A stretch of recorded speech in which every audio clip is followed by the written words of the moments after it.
Yes, we are back. In this clipping, we'll be talking about some past exam questions and papers. वैसे हमने बहुत सारे past exam question answers class के दौरान किए हैं, बट आज हम लोग फिर से एक फुल 100 मार्क्स पेपर को कैसे अप्रोच करना चाहिए, कैसा पेपर आता है, एक बार हम मिलकर फिर देखेंगे the question as well as the writing pattern. तो क्वेश्चन नंबर 1 इज कंपल्सरी, जैसा आप जानते हैं, and attempt any 3 questions from the remaining 4. And जैसा मैंने आपको पहले भी बताया था, क्वेश्चन 1 में you usually get 1 question on Indian contract act, 1 question on NI act, ये फिक्स्ड हैं अदर लॉज वाले पोर्शन से, एंड बाकी कंपनी लॉ के क्वेश्चंस रहते हैं. कंपनी लॉ के क्वेश्चंस में भी मैंने देखा है कि एक क्वेश्चन डिविडेंड या ऑडिटर्स या सीएसआर या अकाउंट्स एक उस पोर्शन से रहता है, एंड बाकी आपके जो सेक्शन 1 से लेकर जो सेक्शन 138 तक का जो विंग है वहां से एक क्वेश्चन आता है. तो आइए let us start from the scratch. Question number 1, it is July 21 paper. Have a look. The information extracted from the audited financial statements of the Smart Solutions Private Limited as of 31st March 2020 is as below. The paid up equity share capital is of 50 lakhs divided into 5 lakh equity shares of rupees 10 each. There is no change in the paid up share capital thereafter. Okay.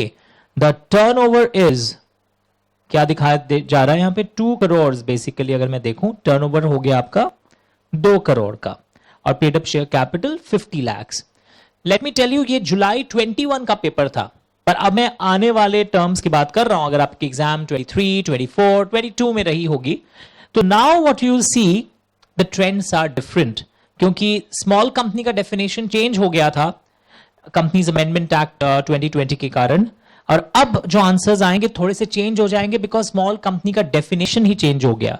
पहले था paid up share capital. Small company एक ऐसी private company है जिसकी paid up share capital 50 lakh के ऊपर ना हो. पहले का आंसर बता रहा हूं. And turnover should not cross certain figures.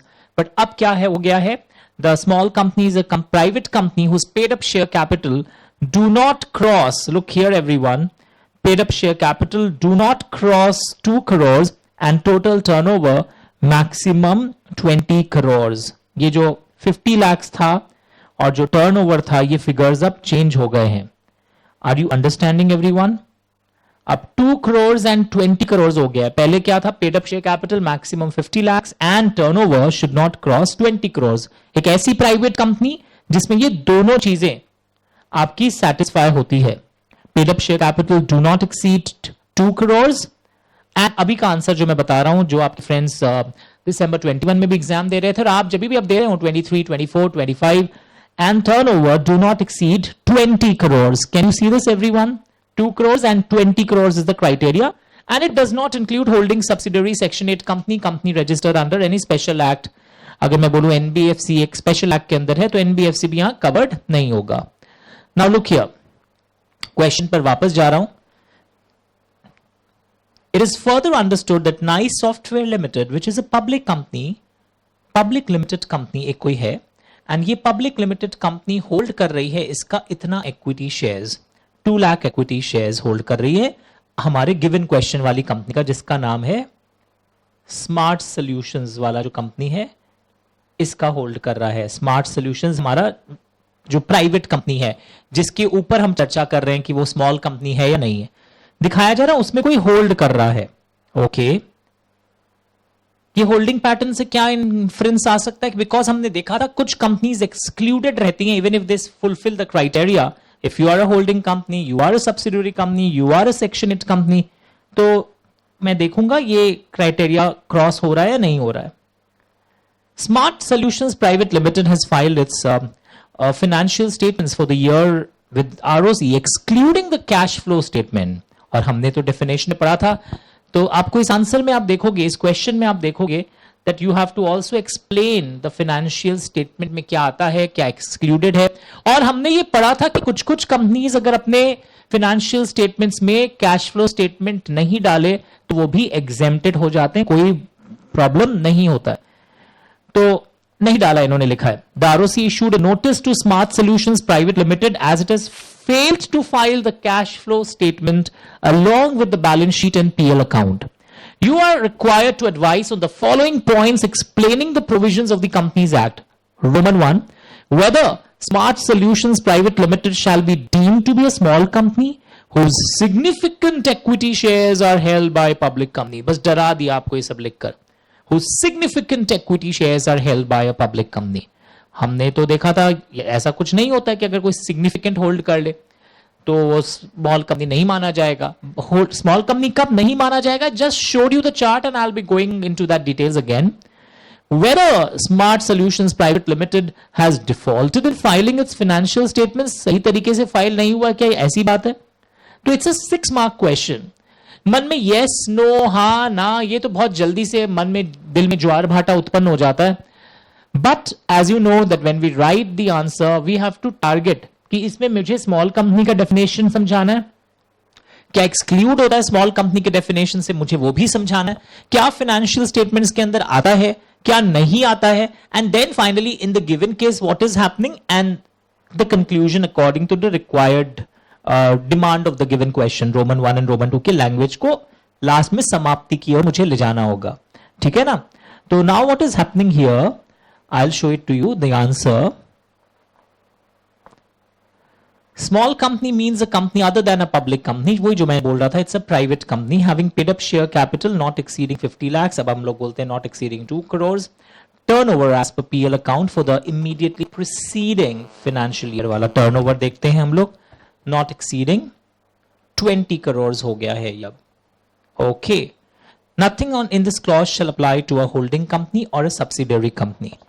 ना इसमें एक और चैलेंजिंग है, मार्क्स भी आपने देखा 6 है, तो मुझे सब्सिडरी कंपनी कब कोई किसी का होता है वो भी थोड़ा समझाना पड़ेगा, because I have to establish this point कि ये जो मेरा वाला स्मार्ट सॉल्यूशंस है वो सब्सिडरी नहीं हुआ है, चाहे वो उसके ऊपर एक public company 2 lakh equity shares hold कर रही है, it's still not a subsidiary because उसके लिए more than half of the voting power control में आना चाहिए, या कोई और तरीके से होल्डिंग सब्सिडरी जो बनता है that we say that it controls the composition of board of directors. तब यहां ऐसा कुछ भी नहीं हो रहा है, तो hence it is a private company and not a deemed public company, because normally हमने ये भी सुना है that when a private company is a subsidiary of a public company it is a deemed public company, पर it is deemed to be a public company, पर यहां पर ऐसा भी कुछ नहीं हुआ है.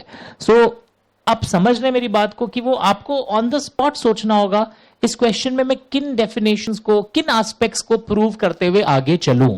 ये वन लाइनर काम नहीं आएगा, किसी स्मॉल कंपनी का डेफिनेशन लिख के आना है, it will not happen like that. Further, the paid up capital is within the prescribed limits and hence it can be categorized as a small company. ये बात तो सही है. Now financial statement includes, ये definition जो हमने पढ़ा था, definition classes were very important. कई लोग समझते नहीं है, ये तो मेरा बचपन से पढ़ा हुआ, मैं वापस क्यों पढ़ूं. कितना अच्छे से includes वर्ड को शो ऑफ करके balance sheet, PL, cash flow statement, statement of changes in equity if applicable, notes forming part of financial statements, but OPC, small company, dormant company, इन लोगों को अगर वो नहीं भी इंक्लूड करें कैश फ्लो स्टेटमेंट कोई प्रॉब्लम नहीं है. एक और पॉइंट भी यहां था, private company startups. I repeat again, I did not say private companies only, private company startups, उनके लिए भी रिलैक्सेशन है कि वो भी अगर कैश फ्लो स्टेटमेंट नहीं करें कोई प्रॉब्लम नहीं है. तो इस आंसर्स में यूजुअली लोग यस नो या इधर पे सीधा इस पर आ जाते हैं, तो वहां पे मार्क्स फिर कम नहीं ज्यादा कट जाता है, कम मिलता है. आपको यहां पर पहले फाइनेंशियल स्टेटमेंट के डेफिनेशन को समझाना पड़ेगा. It includes, okay, and then you write that it is exempted because it's a small company, and as we saw above that small companies are exempted from filing these things. Is it okay everyone? So therefore it has not defaulted. यानी ending line क्या होगा वो question की language को देखिए, that finally what they want. The smart solutions private limited has not defaulted in filing it's financial statements with ROC. Is it fine everyone? तो हम लोग कहां पहुंचे? इस क्वेश्चन नंबर 1 किस टाइप का क्वेश्चन आता है और आंसर कैसे लिखना होता है, ये पहली बार आप नहीं देख रहे हैं. It is I am repeating because कई बच्चे अगर भूल जाते हैं उनकी बेसिक्स नर्वस होकर, तो आप वापस से इन शॉर्ट रिविजन क्लिप से you can again recall what is to be done. वैसे यहां पर आप देखोगे एक और question, question number B. Start reading it everyone. It's based on CSR.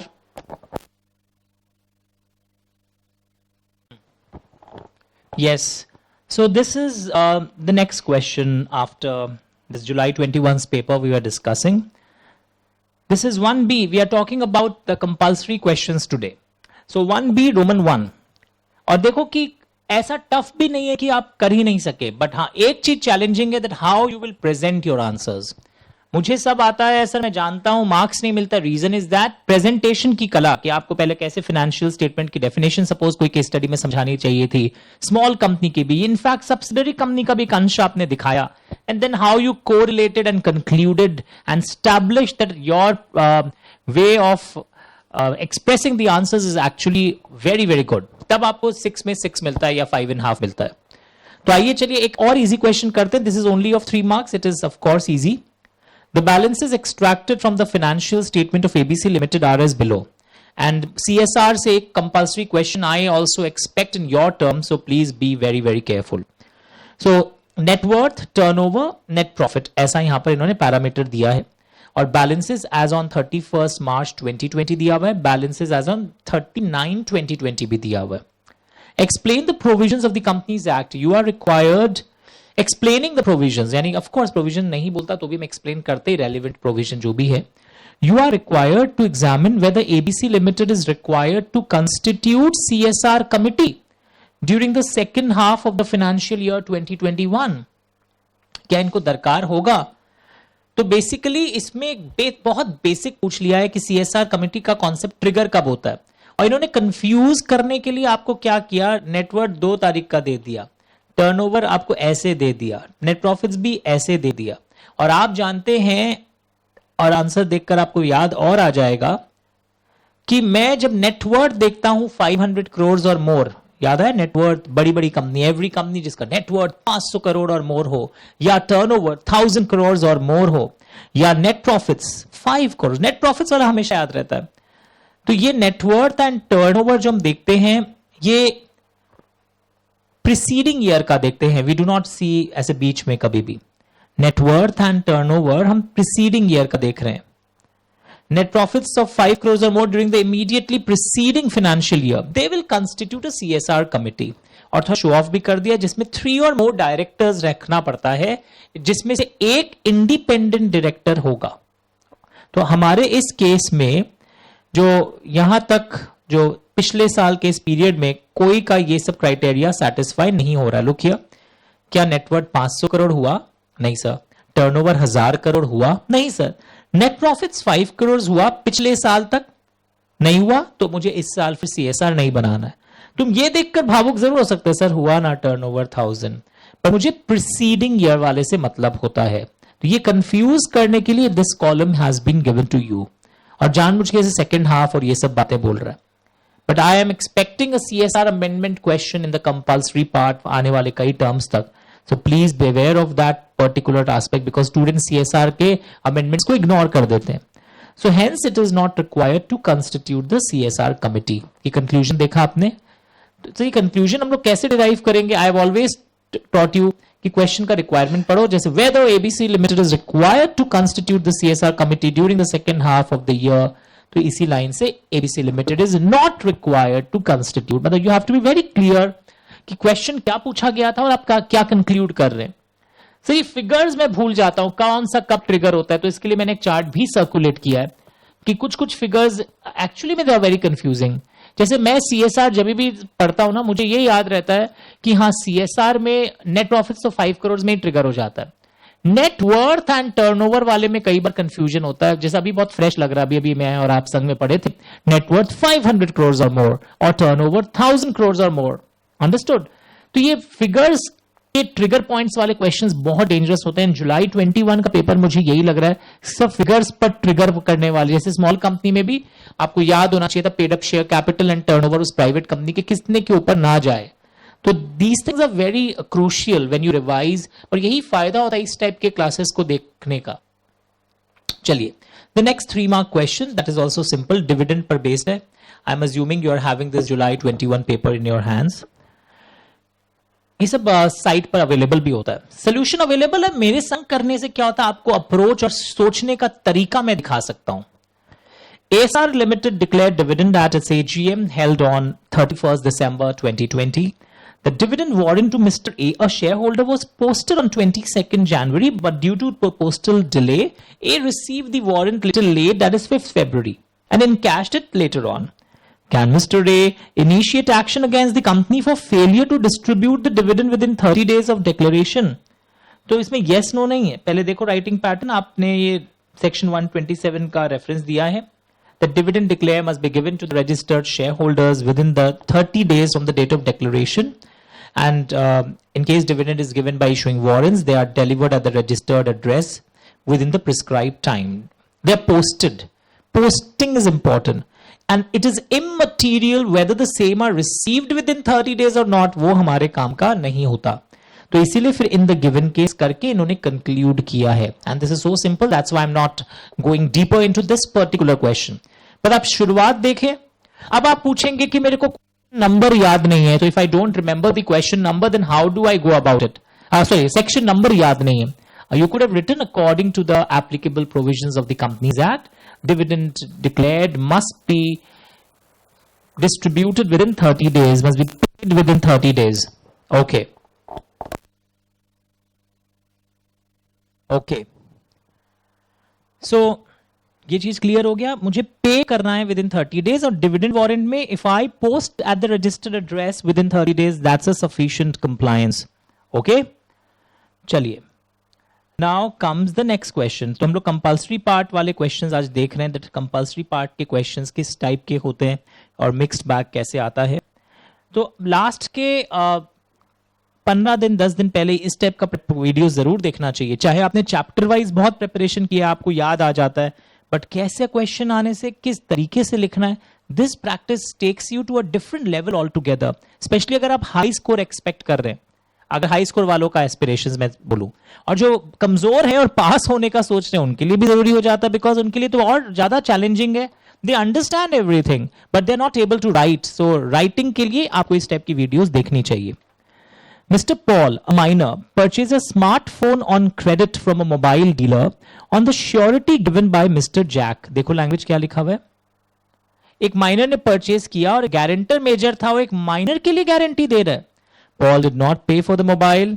The mobile dealer demanded the payment from Mr. Jack because of the contract entered with Paul is void. Mobile dealer बोलता है mister Jack को कि आप मुझे payment दे दीजिए, मेरा तो contract void है. Mister Jack argued he is not liable to pay the amount since the principal debtor is not liable. वो भी बोल दिया मैं भी नहीं दूंगा, माइनर है, आप मेरे को माइनर के लिए आप ये कॉन्ट्रैक्ट पूरा ही वॉइड है, मेरी भी लाइबिलिटी खत्म है. Whether the argument is correct, mister Jack की बातें. And what will be your answer if Jack and Paul both are minors. Oh वाह, गारंटर मेजर होना चाहिए, हम लोग हमेशा सुने थे. चाहे प्रिंसिपल डेटर माइनर हो, पर श्योरिटी का age of majority and competent होना बहुत जरूरी होता है. हाँ, सभी अगर माइनर हो रहे होते तब तो मैं बोल ही दूंगा कॉन्ट्रैक्ट वॉइड है. तो ये क्वेश्चन सुनने में इतना इजी लग रहा है. Let us see the writing pattern once. छोटा सा ही है. In the case of contract of guarantee where a minor is a principal debtor, the contract is still valid. पहले इस चीज को आपको असर्ट करना पड़ेगा, स्थापना करना पड़ेगा. In the given question, the contract is a valid contract and Jack Major, देखो किस मेजर माइनर को वापस डेमोन्स्ट्रेट करना है आपको आंसर में. Shall be liable to pay the amount even if the principal debtor Paul is not liable as Paul is a minor. आप reasoning समझ रहे हैं मेरी बात को, क्योंकि इजी क्वेश्चंस को वापस से स्टैब्लिश करके सही तरीके से लिखना ज्यादा चैलेंजिंग होता है. एंड ये तभी बेटर हो सकता है जब आपने पास्ट क्वेश्चन आंसर्स को देखा हो. If both Jack, देखो पैराग्राफ चेंज हुआ है because question had two subparts. So if both Jack and Paul are minors, then the agreement of guarantee is void because the surety as well as the principal debtor are incompetent to contract. मैं वापस repeat कर रहा हूं. If both Jack and Paul are minors, the agreement of guarantee is void because the surety as well as principal debtor, देखो void तो हम भी जानते थे पर इसको वापस शो ऑफ किया है बिकॉज बोथ आर इनकम्पिटेंट. पर बोथ लिखने से मार्क्स नहीं मिलेगा. Surety and the principal debtor both are incompetent to contract. पर मैंने डेमोन्स्ट्रेट करके पूरा अच्छे से लिखा है कि वो बोथ कौन है, surety as well as the principal debtor. आप क्वेश्चन समझ पाए या मैं फिर से दिखाऊं? एक फुल पेज करो, रीड द क्वेश्चन. और राइटिंग पैटर्न ज्यादा चैलेंजिंग था बिकॉज इतना ईजी था कि ये 4 मार्क्स नहीं बल्कि 3 मार्क्स के लिए देना चाहिए था. बट क्योंकि ये 4 मार्क्स का है, 2 पार्ट्स है, वो 2 मार्क्स के, तो आंसर को देखो कितना सजा कर आपने लिखा था इसको लिखना वरना बहुत इजी भी हो जाता है कई बार. Start doing it. Right, can I start? Layout once. A signs his name on a blank check with not negotiable crossing. वापस पढ़ रहा हूं. A ने चेक साइन किया है जिस पर लिखा हुआ है not negotiable crossing which gives to be, और उसे बोला कि आप 3000 भर लीजिएगा, बट बी ने 5000 अमाउंट भर लिया. B then endorsed it to C for a consideration of 5,000 who takes it in good faith. Okay. Examine whether C is entitled to recover the full amount of the instrument from B or A as per the provisions of the Negotiable Instruments Act. क्या ये संभव है? आपको अगर ये याद आ जाए कि नॉट नेगोशिएबल वर्ड अगर हम डाल देते हैं चेक में तो उसमें एक बहुत बड़ा इंपैक्ट आता है. The holder of the cheque cannot acquire a better title than that of the transferor. Okay, तो नॉर्मली क्या होता है, अगर ये बिल का केस होता तो हम बोलते हैं HIDC can recover more than the amount intended. पर अगर नॉट नेगोशिएबल क्रॉसिंग वाली लाइंस होती है आपके चेक पर, तो ये रामबाण लाइन जो हमने फर्स्ट क्लास में बहुत बार प्रैक्टिस की थी, दिस कम्स इनटू पिक्चर. और इस कारण C is not entitled to recover the full amount from A or B or C. C cannot acquire a title better than that of the transferor B. तो ये सब practice करना बहुत जरूरी है. उससे स्पेशली इन मिक्स बैग, जब एक कॉन्ट्रैक्ट एक्ट का क्वेश्चन हम लोग कर रहे हैं, एक नेगोशिएबल इंस्ट्रूमेंट्स एक्ट का क्वेश्चन कर रहे हैं, these things really help us a lot. Thank you so much. अब मैं एक नेक्स्ट कंपल्सरी क्वेश्चन वापस से किसी और साल का कंपल्सरी क्वेश्चन पे अभी मेरी डिस्कशन चल रही है. हर दिन मैं कंपल्सरी क्वेश्चन के पैटर्न्स को डिस्कस करना चाहूंगा पहले. ठीक है, थैंक यू.